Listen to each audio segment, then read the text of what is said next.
Let's go. Rock and roll here. Well, I'm louder than I've already been. Oh my God. Something has to happen. We've got to change something. Okay, so we don't have all the answers. There's one more thing I want to say. Cuckoo. Now this is going to be fun. Today, workout gyms are sprouting up everywhere like mushrooms after an autumn rain. Joggers run the seawall like sockeye swimming upstream to spawn. Yoga has the entire nation breathing deeply and stretching those aching muscles. It has to do with how you deal with your body. How did you deal with your body? Did you treat your body well? I never really ate enough protein as a vegan, and certainly not as a starving, traveling musician who slept in a van and split burritos with her band. One guy in a team ahead of us was an Olympic guy for Finland. They packed him out of there after 3 days. He thought he could go up there faster. No, you can't. You got to acclimatize to these different levels. I mean, I was up with guys on that climb who I didn't know they're at the top. I auditioned for the senior FBI agent who had 3 lines. I didn't get that part. I got this part that had no lines, called the cigarette smoking man. Oh, well, it's a gig, I'll do it. You know, probably got scale, and thought no more about it.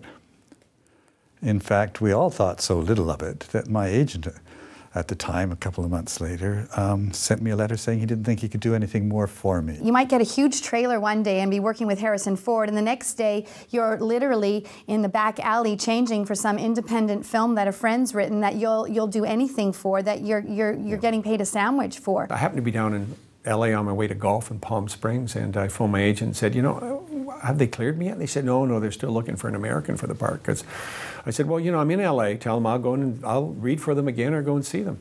And then he called me back 20 minutes later and said, it's okay, you got it. I said, why? He said, well, I just told him you're in LA. And they went, oh, he's in LA? We thought he was in Vancouver. Oh, he's fine. We went across the border to Bellingham the other day and we came back. And I'm always nervous about crossing the border even though I haven't done anything wrong. And hand the guy our passports. And he went, Janet? I went, yes. I was so scared. He said, do you live on the prairies? We love your show. Music is what feelings sound like. Music is the mathematical formula of life, the universal language of mankind. We woke him up because Mom and I were arguing. So he comes through the door and he blasts through the door and he goes, Mama, let him play.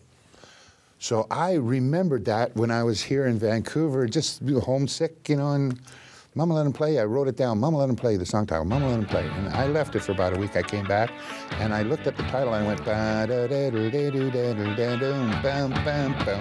an hour later, it was down the way you hear it on the record. If I look at the biggest stars I've ever had, they were always driven, okay, to be stars.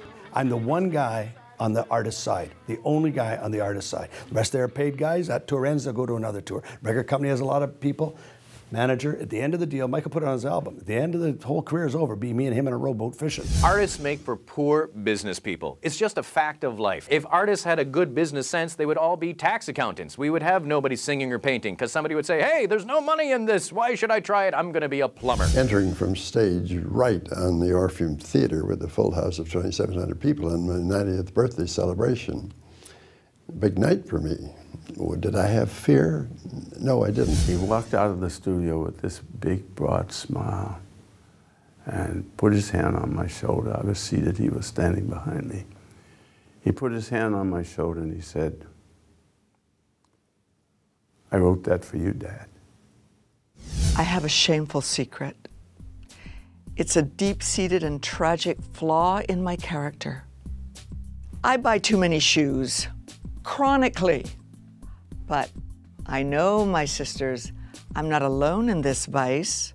I'd love to wear them, but I call them 60-minute shoes. I got them and I wore them on stage every time I did that song for a number of years, and they've just been placed in the Bata Shoe Museum in Toronto. If I see a hot pair of heels or some sweet leather knee highs or that sandal thing that girls wear with the strap that goes all the way up a delicious calf, I will lose my mind. You noticed how really gorgeous women are in their late 30s? I think that their late 30s is when they're the most beautiful. And I think it's because they're coming up to that last kind of rush of fertility. And so they're pulling out all the stops and everything. Suddenly their breasts look round and fabulous and their faces have this gorgeous glow and they look absolutely kick-ass. And it's because they're about to suddenly lose their fertility. And so it's like getting all the men in for that one last shag that's going to produce some fantastic child. I remember when if you wanted to look young, you waited until you were 65 and then you got a facelift. Or you got a whole pile of money and you dated a girl who was 1/10 your age. Hello. That was it. Nowadays, you've got girls in high school and they're getting fake boobs as a graduation present. You've got 40-year-old male executives getting a day at the spa with some spray-on tan, wrinkle remover, and a nut lift. You're trying to look way too young. Fetuses are looking at you going, what's with the freak? Thanks to all our wonderful guests for sharing their intimate stories. And thanks to you for watching us. I'm Pia Shandel.